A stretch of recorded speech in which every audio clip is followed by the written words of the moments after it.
আজকের দিনের রাজত্ব আমার, আজকের দিনের রাজত্ব আমার, একমাত্র বাদশাহীগিরি আমি আল্লাহর, আমি রব্বে কারীমের বাদশাহীগিরি চলবে। ও মুসলমান, তোমরা যদি দুনিয়ার ভিতরে আমি আল্লাহকে ভয় করতা, যেমনি ভাবে জুমার নামাজের মুসল্লিগুলা নিচতলা ভরেছ, দোতলা ভরেছ, তিনতলা চারতলা সাত ভরেছ, এই মানুষগুলো ফজরের নামাজের টাইমে এলাকায় থাকে, কথা বলেন ঠিক না বেঠি? অথচ মুসল্লি, ফজরের নামাজের মুসল্লি দেখলে আমার মনে হয় এই মুসল্লিগুলা সব মনে হয় ইসরায়েলে যেহেতু এয়ারপোর্ট খুলে দিয়েছে, সব মনে হয় ইসরায়েলে দৌড়ায়। মেয়ে বলতেছে, মা ওমর যদি জানে তাহলে কিন্তু খবর আছে, কারণ আমার দেশের রাজা হয়েছেন হযরত ওমর, ওমর যদি জানে তাহলে খবর আছে। এখন মহিলা বলতেছে, আরে রাতের এত গভীরে ওমর কি আর আমার বাড়ির পাশে দাঁড়ায় রয়েছে? বলেন, ওমর কি দাঁড়িয়েছিল? অবশ্যই ছিল। ওমর দাঁড়িয়ে দাঁড়িয়ে সব শুনছে। এমন সময় মেয়ে কি বলছে, মাগো ওমর যদি দাঁড়িয়ে নাও থাকে, ওমরের আল্লাহ কিন্তু দাঁড়িয়ে আছে। কে দাঁড়িয়ে আছে ভাই? এই কথা শুনে হযরত ওমর ইবনুল খাত্তাব রাদিয়াল্লাহু তাআলা মনটা ভরে গেছে, হৃদয়টা ভরে গেছে। চলে গেলেন। পরের দিন উজিরদেরকে দিয়া খবর পাঠাইলেন, যাও অমুক এলাকায় এক দুধ বিক্রেতার মেয়ে আছে, তাকে নিয়ে তার মা যেন আমার আস্তানায় আসে। আসার পরে ছেলে আব্দুল্লাহকে বলতেছে, আব্দুল্লাহ মেয়েটা আমার পছন্দ বড়, এখন তুমি যদি রাজি হও তাহলে আমি এই মেয়ের সাথে তোমাকে বিবাহ দিয়ে দিতে চাই। এমন সময় আব্দুল্লাহ বলতেছে, বাবা যেখানে আপনি রাজি আছেন সেখানে আমার কথা বলার কিছুই নেই, অতএব আমার এই মেয়েটাকে পছন্দ হয়েছে। এখন এই পছন্দ হওয়ার কারণে আব্দুল্লাহর সাথে বিবাহ দিয়ে দিয়েছেন, অর্থাৎ রাজার ছেলের সাথে এক দুধওয়ালির মেয়ের বিবাহ শাদী। কিসের কারণে হয়েছে ভাই? তাকওয়ার কারণে। ওই যে আল্লাহকে ভয় করছে, এই ভয় করাটাই কাজে লেগে গেছে। এই বর্তমানে এই ভয়টা আমাদের অনেকের ভিতরে নাই, নাই বললেই চলে। যদি ভয়টা আপনার আমার ভিতরে থাকতো, বলেন তো আপনি আর আমি কি নামাজ ছেড়ে দিতে পারতাম? যদি এই ভয়টা আপনার আমার ভিতরে থাকতো, বলেন তো আপনি আর আমি কি আমের ভিতরে ফরমালিন দিতে পারতাম? লিচুর ভিতরে দেওয়া যেত? লিচু এতদিন শুনলাম এই শতে বিক্রি হয়, এখন শুনি কেজি মাপে বিক্রি হচ্ছে। কিছুদিন আগে আমরা তরমুজ দেখলাম কেজি মাপে বিক্রি হচ্ছে। এর আগে শুনলাম কেজি দরদাম করে ক্রয় বিক্রয় করা হয়। এখন সবই কিন্তু কিয়ামতের আলামত। কিয়ামত একেবারেই নিকটবর্তী হয়ে গেছে। আল্লাহ তাআলা বলছেন, ইকতারাবা লিন-নাস হিসাবুহুম ওয়া হুম ফি গাফলাতিন মুরিদুন।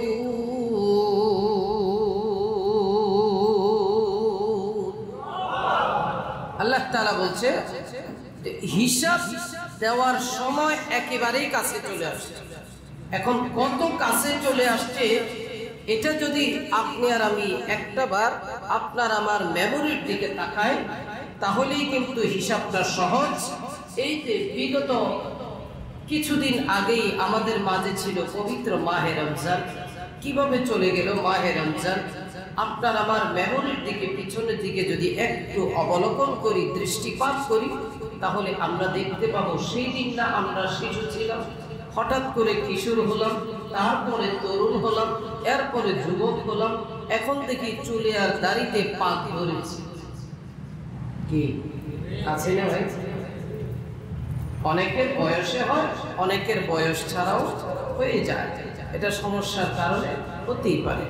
কিন্তু এই যে দেখেন, আগে হাতের ভিতরে কি একটা শক্তি ছিল, কথার ভিতরে শক্তি ছিল, দেহের ভিতরে শক্তি ছিল, এখন সব শক্তি যেন আস্তে আস্তে কমতেছে।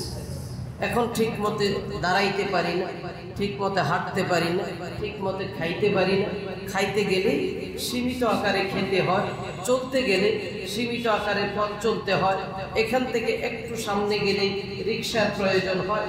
এগুলোর কারণ কি? কারণ একটাই, যে এখন কিয়ামত একেবারেই আমাদের নিকটবর্তী চলে আসছে। ও মুসলমান ভাইয়া, রাসূল সাল্লাল্লাহু আলাইহি ওয়াসাল্লাম বলে দিয়ে গেছেন যে কিয়ামত কবে হবে সেটা আমি বলবো না, কিন্তু কিয়ামতের কিছু আলামত আমি তোমাদের কাছে বলে যাচ্ছি। আর কিয়ামতের আলামতগুলো বর্তমান বাস্তবে অনেক দেখা যায়। আল্লাহ রাসূল সাল্লাল্লাহু আলাইহি ওয়াসাল্লাম বলেছে, যখন বৃষ্টি হবে, বৃষ্টির ভিতরে শিলা পড়বে, শিলা। এখন অনেক প্রায় সময় বৃষ্টিতে দেখবেন শিলা বর্ষিত হয়। আবার বৃষ্টি হবে, এই বৃষ্টির ভিতর থেকে আগুন বের হবে। আর এখনো ওই কিছুদিন আগে দেখলাম কোথায় যেন একটা গাছের ভিতরে হঠাৎ করে ঠাডা পড়ছে। ঠাডাই তো বলে নাকি, বলে ঠাডা বলেন না? কোরআনের ভাষায় এটাই বলা হয়, আও কাসাইয়িবিন মিনাস সামাই ফীহি যুলুমাতুন ওয়া রা'দুন ওয়া বারক ইয়াজআলুনা আসাবি'আহুম ফী আযানিহিম মিনাস সাওয়া'iqি হাযারাল মাউত ওয়াল্লাহু মুহীতুম বিল কাফিরিন ইয়াকাদুল বারকু ইয়াখতাফু আবসারাহুম। ওই কোরআনের ভাষায় ওটাকে ঠাডাই বলা হয়। বিজলি চমকায়, চমকানোর সাথে সাথে তখন ওই বেঈমান যারা, তারা হঠাৎ করে কানের ভিতরে দুইটা আঙ্গুল দিয়ে রাখে, আর আলো হয় একটু সামনে কদম বাড়ায়, বিজলিটা চলে যায়, ঠাডা চলে যায়, অন্ধকার, আবার কানের ভিতরে আঙ্গুল দিয়ে তারা দাঁড়াইয়া থাকে। অর্থাৎ এদের কপালে হেদায়েত নাই। এই বৃষ্টি পড়তেছে, একটা নারিকেল গাছের উপরে বৃষ্টি পড়লো, আর ওই গাছটার সাথে সাথে আগুন ধরে গেছে। তাহলে এগুলো কিসের আলামত ভাই? কিয়ামতের আলামত একেবারেই নিকটে। কারণ দেখেন, যদি কিয়ামতের আলামতই না হয়, তাহলে একটা জিনিস চিন্তা করেন না, গভীরভাবে চিন্তা করবেন। আজকে এই যে বৃষ্টি হচ্ছে গুড়ি গুড়ি, খুব কম, কিন্তু আজকে সারা বাংলাদেশ প্রায় অনেক জেলাতেই এখন পানির নিচে চলে গেছে, যায় না ভাই? এখন পানির নিচে চলে গেছে। এখন যাদের বাড়িঘর তারা খুব অসহায়, যাদের ভিটা বাড়ি চলে যাচ্ছে তারা অসহায়, কেউ থাকার জন্য আশ্রয় খুঁজছে, কেউ খাওয়ার জন্য আশ্রয় খুঁজছে। এক একজন এক এক দিকে আশ্রয় নেওয়ার জন্য চেষ্টায় আছে। কেউ একটু ভালো পানি পাইতেছে না, যে একটু ভালো পানি আমি খাবো, ভালো পানির ব্যবস্থা হচ্ছে না। এই সুযোগেও আমাদের মতো কিছু মানুষ ওখান থেকেও সুযোগ আদায় করে। কি বলেন, আছি না ভাই? এই সুযোগে মানে বন্যা কবলিত এলাকা মানুষদের মাথার উপরে লবণ রেখেও আমরা বড়ই খাওয়ার চেষ্টা করি, তাদের মাথার উপরে কাঁঠাল রেখেও আমরা কাঁঠাল ভেঙে খাওয়ার চেষ্টা করছি। আছি না নাই? কারণ তাদেরকে ত্রাণ দিতে হবে। ত্রাণ দেওয়ার জন্য মনে করেন পাড়ায় পাড়ায়, মহল্লা মহল্লায়, ইউনিয়নে, থানায় থানায়, জেলায় জেলায়, বিভিন্ন এলাকা কিছু লোক নেমে যাবে, নেমে বলবে আমাদেরকে ত্রাণ সামগ্রী দেন, আমরা অমুক জায়গায় পৌঁছে দিয়ে আসবো। আবার এখান থেকে ওনার জন্য কিছু পার্সেন্টেজ থাকবে, ওনাদের দলীয় মানে প্রেসিডেন্ট যিনি থাকেন ওনার জন্য কিছু পার্সেন্টেজ থাকবে। এখন সবাইকে পার্সেন্টেজ দিতে দিতে দিতে দিতে দেখা গেছে ওই পর্যন্ত আর ত্রাণের চাউলের বস্তা একটা যায় না। হয় কি হয় না? না এগুলো বানাই বললাম না, ভুক্তভোগী তো এই জন্য বুঝি আর কি। যাই হোক, তো এখন এই যে অবস্থা, এটা কিসের কারণে? কিয়ামতের দিনকে ভয় না করার কারণে। আরে ভাই, কেন ভয় করব না? বলেন, আজকে যারা বন্যা কবলিত এলাকায়, এদের আশেপাশে কেউ আছে? একজনই আছে। কে?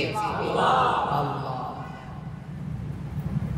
গত কয়েকদিন আগেও আমরা রৌদ্রের তাপে, প্রচন্ড রৌদ্রের তাপে, একাধারে 3 দিনের রৌদ্রের তাপে আমরা কেউ এসিতে যাই, যাদের এসি আছে এসিতে যায়, কেউ গাছতলা যায়, কেউ 5 তলা, কেউ নিচতলা, কেউ ছায়া। অর্থাৎ আমার একটু মাথাটা ঠান্ডা করার জন্য আমি কোথায় আশ্রয় গ্রহণ করব, এই একটা সুবর্ণ সুযোগ আমরা খুঁজেছি।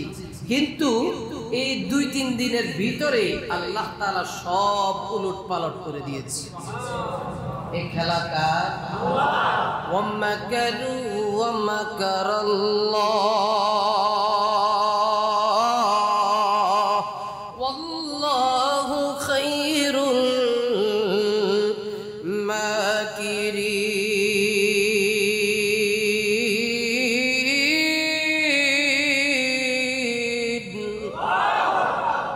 আল্লাহ তাআলা বলছে, সবচাইতে উত্তম কৌশল অবলম্বনকারী হলাম আমি আল্লাহ। তোমরা কিসের পলিটিক্স করো? অলিপুর সাহেব বলছিলেন, টিক্সের উপর টিক্স, তার উপরে ডাবল টিক্স, তার নাম পলিটিক্স। তোমরা কিসের পলিটিক্স করো? আমার আল্লাহ বলে, ওয়া মাকারু ওয়া মাকারাল্লাহ ওয়াল্লাহু খায়রুল মাকিরিন। সবচেয়ে উত্তম কৌশল পলিটিক্স করার মালিক হলাম আমি আল্লাহ। কে কে? সবচেয়ে বড় পলিটিক্যাল ম্যান কে? আল্লাহ। আর আল্লাহর পলিটিক্যালের নাম কি? বলেন বলেন। কোরআন। আল্লাহ তাআলার পলিটিক্যালের নাম হচ্ছে আল কোরআন। সম্মানিত মুসলমান, এখন যদি আমরা শুনি, তাহলে আমাদের কাছেও কিছু লাগবে, আমাদের আলেমদের গায়েও কিছু লাগবে। আমরা যে কতটুকু আল্লাহকে ভয় করি বা করি না।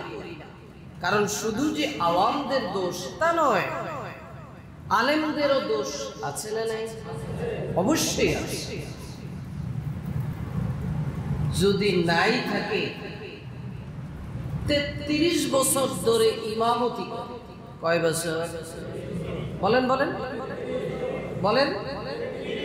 33 বছর ধরে যে লোকটা ইমামতি করে, এই লোকটা ওই এলাকার জন্য মোটামুটি অস্থায়ী, মোটামুটি স্থানীয় একজন ইমাম হয়ে গেছে। কি বলেন? 33 বছর বাড়ির কাছে নাকি? এখন 33 মাস 3 মাস চাকরি করাও কঠিন। তাহলে 33 বছর ধরে ইমামতি যে লোকটা করে, ওই এলাকার শিশু বলেন, তরুণ বলেন, যুবক বলেন, যুবতী বলেন, বৃদ্ধ বলেন, বৃদ্ধা পুরুষ বলেন, বৃদ্ধা মহিলা বলেন, নেতা বলেন, যাই আছে ওই এলাকার সবাই তাকে মনে করে যে এর মতো আল্লাহওয়ালা পীর সাবার কেউ নেই। কি বলেন? কারণ 33 বছর ধরে ইমামতি করে।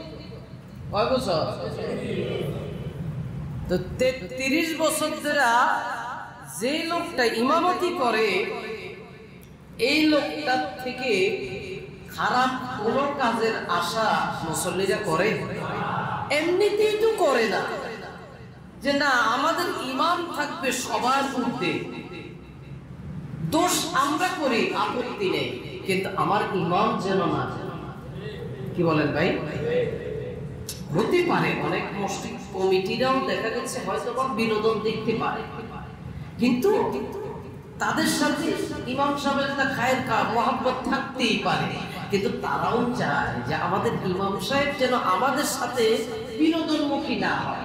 এটা কিন্তু সবাই চায়, কারণ ইমামকে আলাদা একটা স্থানেই তারা আসন দেয়, সবাই দেয়, এটা আপনারাও দিচ্ছেন আলহামদুলিল্লাহ। কিন্তু যেই লোকটা এতদিন যাবত 33 বছর ইমামতি করে, সেই লোকটা থেকে তো খারাপ কোনো কাজ মুসল্লিরা আশা করে না, এলাকার লোকজন আশা করে না। কিন্তু বর্তমানে সেই লোকটার মাধ্যমেও খারাপ কাজ সংগঠিত হচ্ছে। বলেন হয়নি? সহজ ব্যাপার, মিডিয়ার যুগ, দেখবেন না দেখেছি। গত 2 দিন আগেই তো ঘটনাটা ফ্লাশ হয়ে গেছে। টাকা দুঃখিন খান 33 বছর ধরে ইমাম সাহেব ইমামতি করার পর রমজানের আগে এই ইমাম সাহেব, কেউ বলছে মুসল্লি, কেউ বলছে কমিটির যে কোনো একজন সদস্য, কথা বুঝছেন? কেউ বলছে কমিটির সদস্য, কেউ বলছে মুসল্লি, যাই হোক ওই এলাকার একজন বাসিন্দা। তো এখন সে বারণ করেছে গিয়ে, হুজুর আমার স্ত্রীর দিকে নজর দিবেন না, কুনজর দিবেন না। এখন ইমাম সাহেবও ডাক দিয়েছে সুযোগ মতে, ভাই আসেন আমার চেম্বারে আসেন। এখন যাওয়ার সাথে সাথে রান্না দিয়া ওরবারে ছুরি আছে না, ছুরিটারে খাড়ের তল থেকে বাইর করে আগেই পজিশন মতে রাখছে, প্রথমে মারছে গাড়ে, এরপরে গাড়ে বাইরে যখন পড়ে গেছে, এরপরে দিয়েছে ইচ্ছা দেওয়ার পরে টুকরা একটা করে নেই। কয়টা করেছে? 6টা। এটা জানেন তো কয়টা করেছে? 6টা টুকরা করে সেফটি ট্রাঙ্কিতে নিয়ে তার লাশটা রেখে দিয়েছে। হুজুর ঈদের সময় সুন্দর মানুষ দেশে চলে গেছে, দেশ তার বহু। বলেন আমার দেশে মিডিয়া থেকে, গোয়েন্দা বাহিনী থেকে, গোয়েন্দা বাহিনীরা যদি বলে যে তাকে আমরা ধরবো, বাঁচতে পারবে? বলেন বলেন পারবে? একজনও বাঁচতে পারবে না। যদি বলেন ধরবো, কেউ বাঁচতে পারবে না। এখন ধরে আনার পরে রিপোর্ট আসছে, ওই কমিটি হোক বা মুসল্লি হোক, ওনার স্ত্রীর সাথে হুজুরের একটা গভীর সম্পর্ক। হুজুর কেন হত্যা করেছে? যে আকে হত্যা করেছে তার স্ত্রীর কথা মতে হত্যা করেছে, অর্থাৎ তুমি আমার স্বামীকে টুকরা করে ফেলো, মেরে ফেলো, আমি তোমার। বলে মুসল্লিদের সাক্ষাৎকার নিয়েছে, মুসল্লিরা বলতেছে এটা তো আমরা কল্পনাও করতে পারি, হুজুরের দেখলে তো আমরা ফেরেশতা ভাবতাম। বলে এগুলো কিসের আলামত? আরো আসতে বলে, যদি আল্লাহকে ভয় করত তাহলে 33 বছরের ইমামের ইমামতির দ্বারা এই কাজটা কি জীবনে হতো? যদি আল্লাহকে ভয় করত তাহলে এই ইমামের দ্বারায় কখনো এমন একটা জঘন্যতম নিন্দনীয় কাজ কোনোদিন সংঘটিত হইতে পারে না, হবেও না। এই জন্য ইমামকে সবসময় ক্লিন রাখবেন। ইমাম পরামর্শ এটা, ইমামকে সবসময় ইমামের জায়গায় রাখবেন। হুজুর আসেন এক কাপ চা খেয়ে যান, না হুজুর আসেন একটা পান খেয়ে যান, না চা খাওয়াইতে হয়, খাওয়াইতে হয়, খাইতে হয়, খাওয়াইতে হয়। হুজুরের চেম্বারে এসে হুজুর একটা চা খান, না হুজুর আপনার কাছে আসছি একটা চা খাওয়া। ওই আল্লাহ রাসূল বলেছে, আহাব্বুল বিলাদি ইলাল্লাহি মাসাজিদুহা ওয়া আবগাদুল বিলাদি ইলাল্লাহি আসওয়াকুহা। এই দুনিয়ার সবচেয়ে উত্তম জায়গা মসজিদ, নিকৃষ্ট জায়গা হচ্ছে বাজার। আল্লাহ রাসূল হুজুর কি বাজারওয়ালা হুজুর বানাবেন না, এটা পরামর্শ। নাম্বার 2, হুজুর যেতে 30 বছর ইমামতি করবে, এটা হুজুরের দোষটা দিয়ে দিচ্ছে। এবার কমিটির দোষটা বলি, হুজুর যেতে 30 বছর ইমামতি করবে, হুজুরের বছরে 6 মাসে একবার বা 2 মাসে একবার দেশে যায়, ফ্যামিলি থাকে দেশে। এখন আপনার যেমন প্রতিদিন পরিবার ছাড়া থাকতে মন চায় না, হুজুর তো একটা মানুষ, রক্তে মাংসে গড়া একটা মানুষ। হুজুরের এত মন চায় প্রতিদিন আমি আমার ফ্যামিলির সাথে থাকি। কি বলেন, মনটা চায় না? আসতে বললেন চায় না? চায় না? না হুজুররা কিছু মন চায় না, কারণ হুজুর কিছু মন চায়। এই জন্য আপনার যেমন মন চায় প্রতিদিন আমি আমার ফ্যামিলির সাথে থাকি, হুজুরেরও মন চায় আমি প্রতিদিন আমার ফ্যামিলির সাথে থাকি। অর্থ আমি মসজিদ কমিটি ভাইদেরকে বলবো সারা বাংলাদেশ তথা সব জায়গায়, যেহেতু মিডিয়ার মাধ্যমে ছড়াচ্ছে কথাগুলো, আপনাদেরকে পরামর্শ দিব প্রতিটা ইমাম নিয়োগের আগে প্রতিটা মসজিদ কেন্দ্রিক কোয়ার্টারের ব্যবস্থা করা উচিত। হুজুর যদি হুজুর ফ্যামিলি নিয়ে থাকে তখন দেখবেন যে মহিলারাও যদি পানি ফুৎকারের জন্য আসে সাহেবার কাছে যান, মহিলারা আসবে ওখানে, পুরুষরা আসবে ইমাম সাহেবের কাছে। কি বলেন? হতে পারে না? না হলে এক মহিলা এসে সিরিয়াল ধরে আমার কইব হুজুর আমার পেট ব্যথা, আরেকজন আগে বলে আমার মাথা ব্যথা, আরেকজন আগে কপাল ব্যথা, আরেকজন কইব হুজুর এই সমস্যা। এই যে নানান সমস্যার ভিতরে হুজুরকে আপনারাই ফেলতেছেন, কমিটিরাই ফেলে। কমিটিরা চিন্তা করো হুজুর 10,000 টাকা দিলেই তো পায়, আজকাল হুজুর 5,000 টাকা দিলেই তো পায়। এই জন্য আমি প্রায় সময় আদমজি জুট পেলের একটা উদাহরণ দিই। একটা জুট পেলে মনে করেন যে খালি চোর হতে হতে হতে হতে সব এখন আদমজি জুট পেলে তালা মারা। কারণ কি? আপনার দোকানে একজন যখন কর্মচারী নিয়োগ দিবেন, নিয়োগ দেওয়ার সময় তাকে 2 টাকা বেশি দিয়ে নিয়োগ দিবেন, সে চাইছে কত? আমাকে 10,000 দিতে হবে। আরেকজন আইসা বলতেছে স্যার আমাকে 5,000 দিল। এখন স্যারের চিন্তা করে 5,000 টাকা বেশি দিতে পারা, কিন্তু 10,000 টাকা যেটা চাইলো এটা শর্ত দিছে একটা, আমার 5 ওয়াক্ত নামাজের টাইম দিতে হবে। বলেন যেই লোকটা 5 ওয়াক্ত নামাজ পড়তে আছে এর জীবন যাবে, এর মালিকের একটা মাল সরাবে না। আর যে 5,000 টাকা দিয়ে ঢুকতেছে হে চিন্তা করবে 5,000 টাকা হইছে আমার বেতন, আর নিচ দিয়া উপর দিয়া সাইড দিয়া বাম দিয়া ডাইন দিয়া পিছন দিয়া আরো কামায় নিব 50,000। কি কোন হয় না? অনেক হয়। এই জন্য 2 টাকা বেতন বেশি দিয়া ইমাম সাহেবকে বলে দিবেন হুজুর আপনি আপনার ফ্যামিলির সাথে থাকেন আল্লাহর ওয়াস্তে।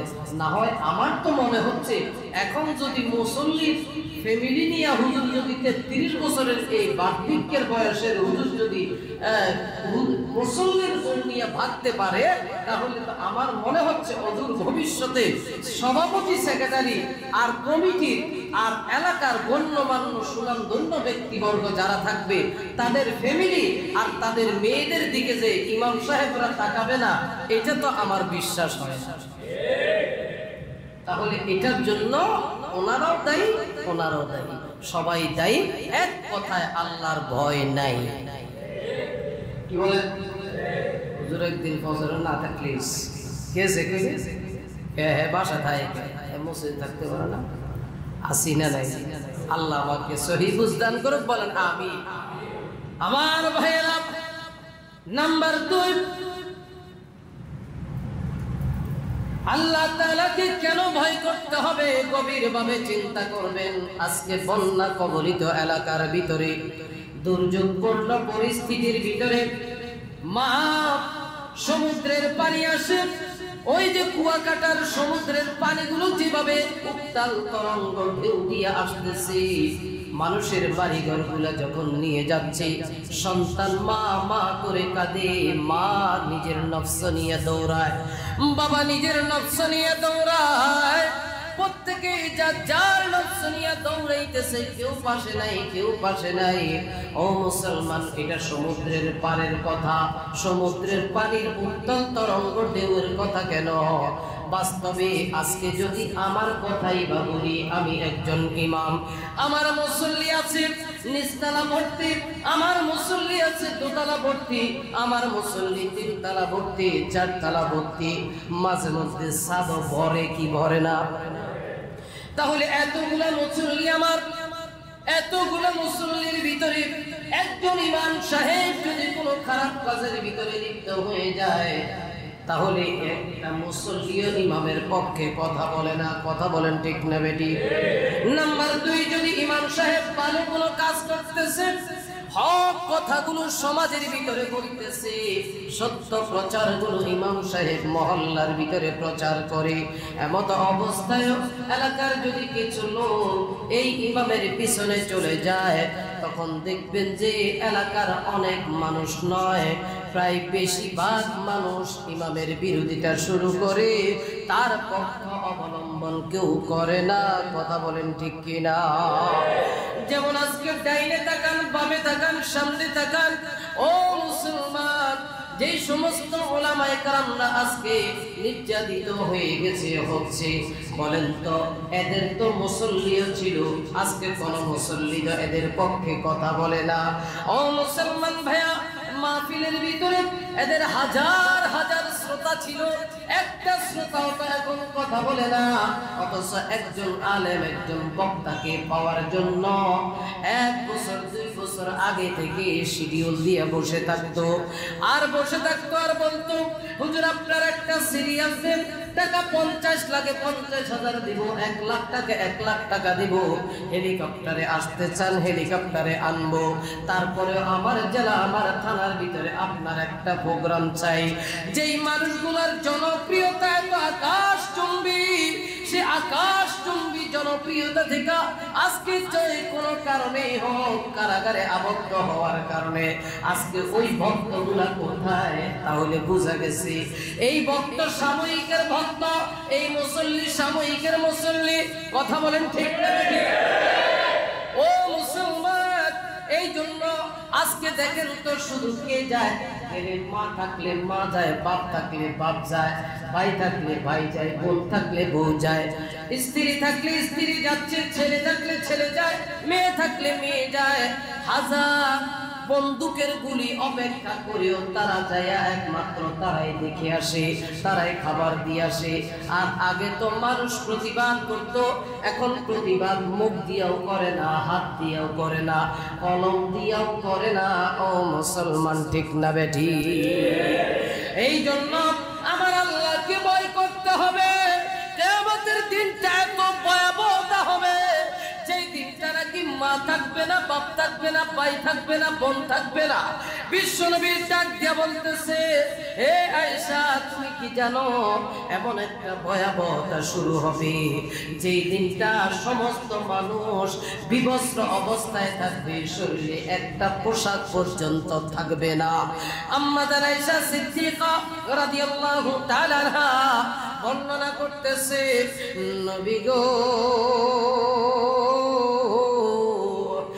ছেলে যখন বাবার দিকে তাকাবে, মেয়ে যখন মার দিকে তাকাবে, সন্তান যখন মা বাবার দিকে তাকাবে, মা বাবা সন্তানের দিকে তাকাবে, তখন কি লজ্জা করবে না নবী?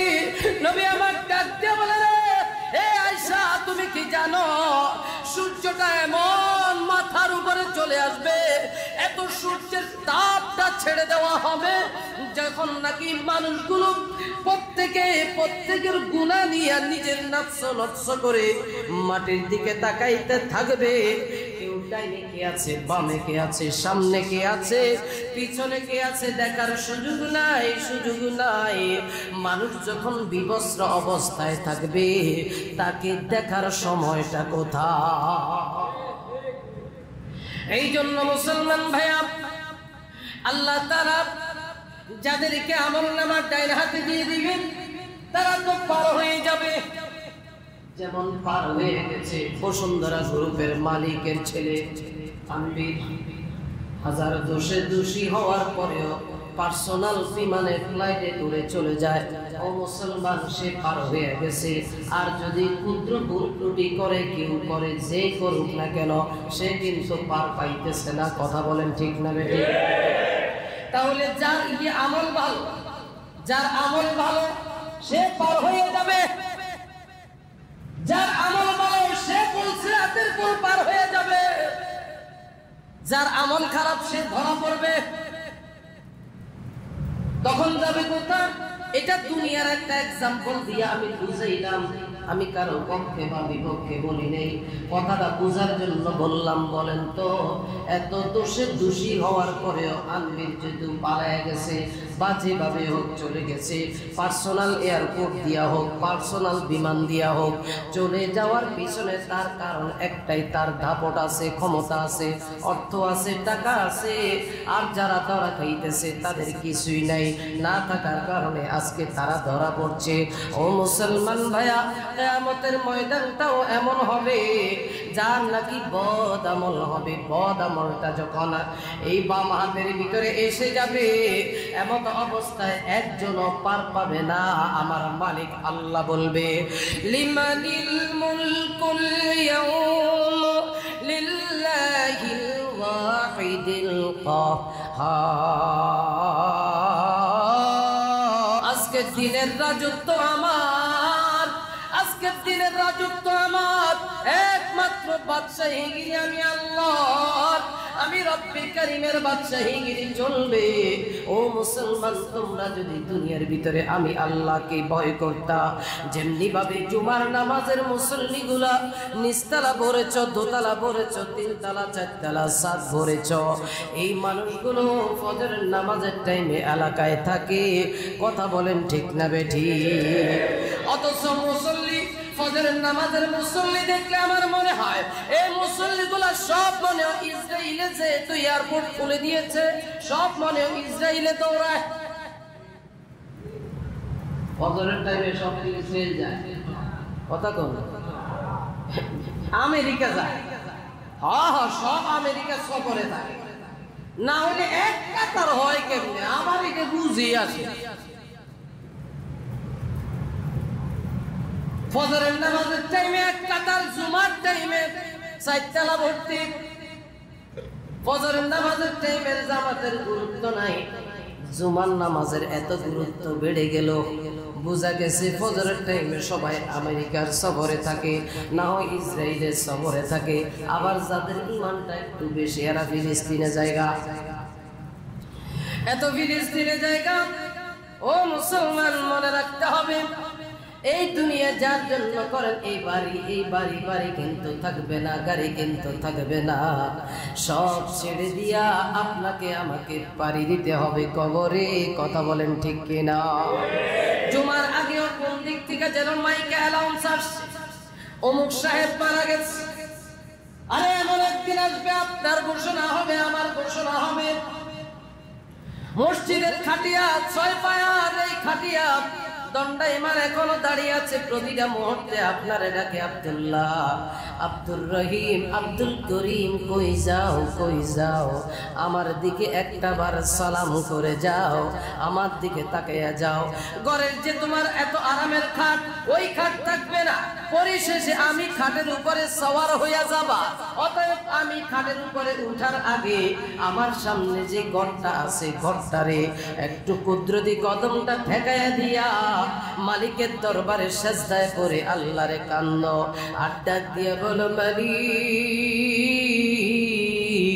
গুনাহ করেছি, তুমি মাফ করে দাও।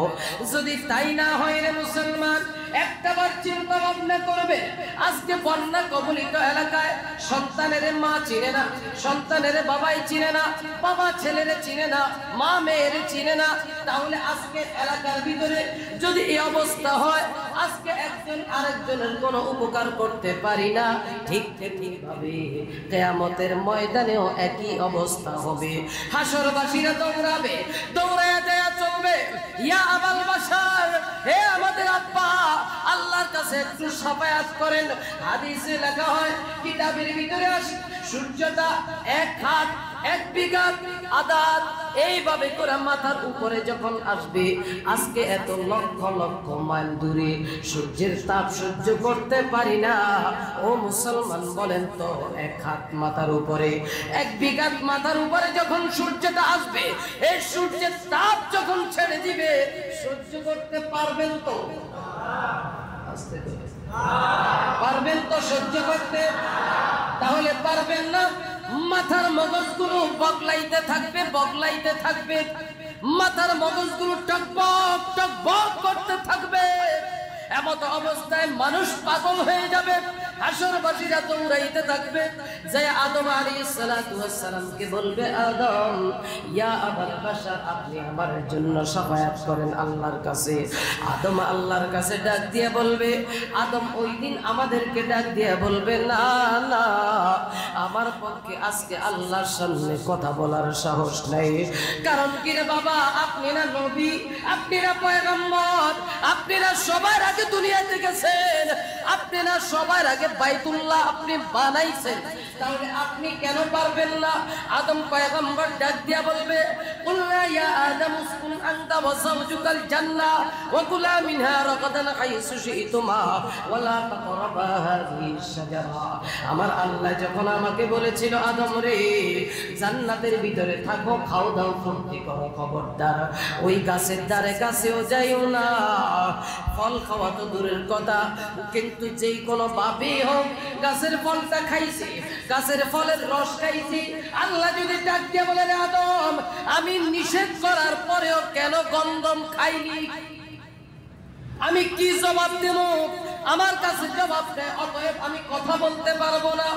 যাবে নূহ আলাইহিস সালামের কাছে, নূহ আলাইহিস সালাম বলবে, আমার পক্ষেও সম্ভব না। কারণ কি, আল্লাহ যখন আমারে নৌকা বানাইতে বলছে, আমি নৌকাটা বানাইয়া যখন নদীর পানিগুলো আসছে, পানিতে যখন বাসায় দিতেছি, আল্লাহ ডাক দিয়া বলছে, নূহ রে তোর উপরে যারা ঈমান আনছে তাদেরকে নৌকাতে উঠা।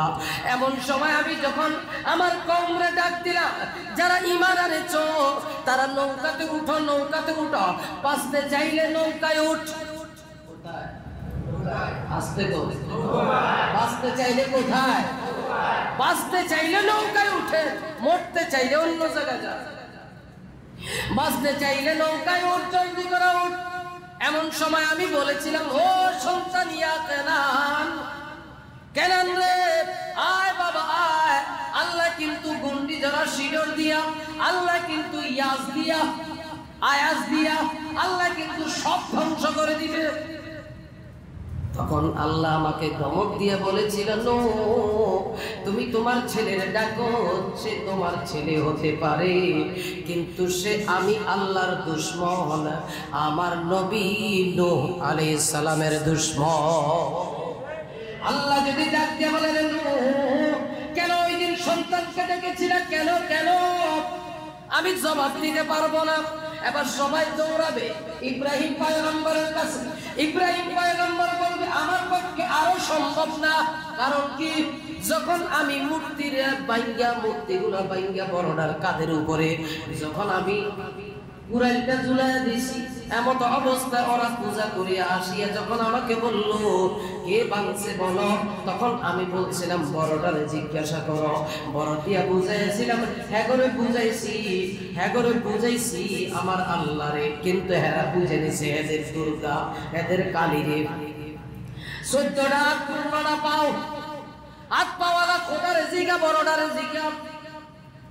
তখন আল্লাহ যদি বলেন, ইব্রাহিম কেন এই কথাটা বললাম? আমার যখন মূর্তি পূজা করতে যাইতে বলছিল, তখন আমি বলছিলাম, আমি অসুস্থ, আমি অসুস্থ।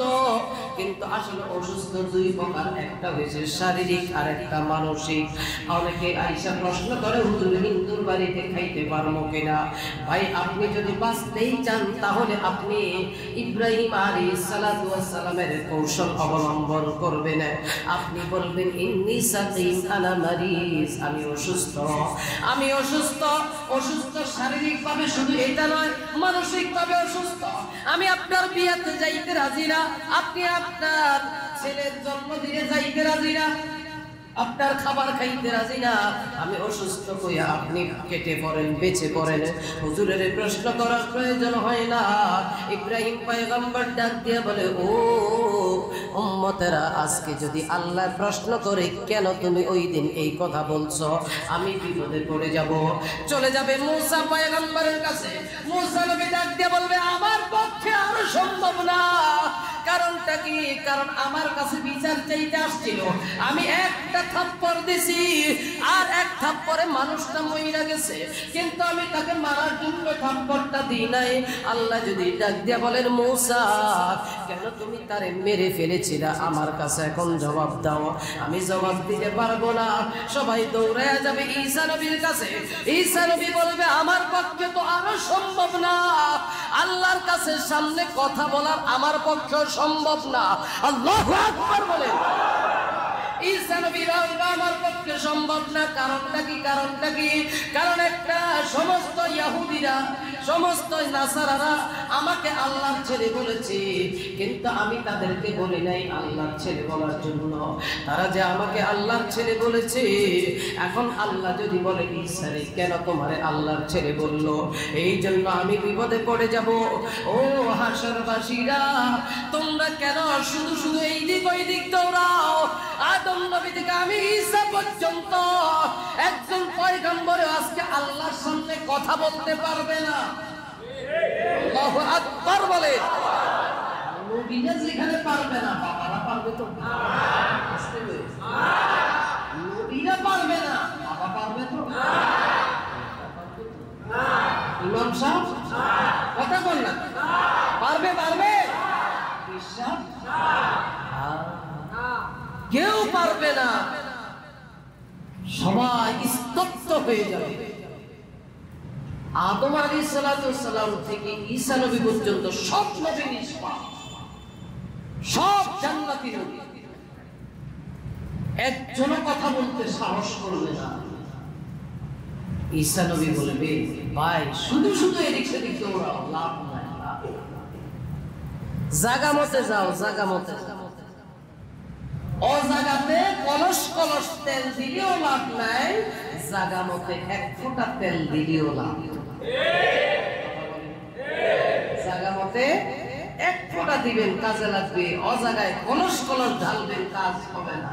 জায়গা মতে চিনতে হবে, অজাগায় দিলে লাভ নাই।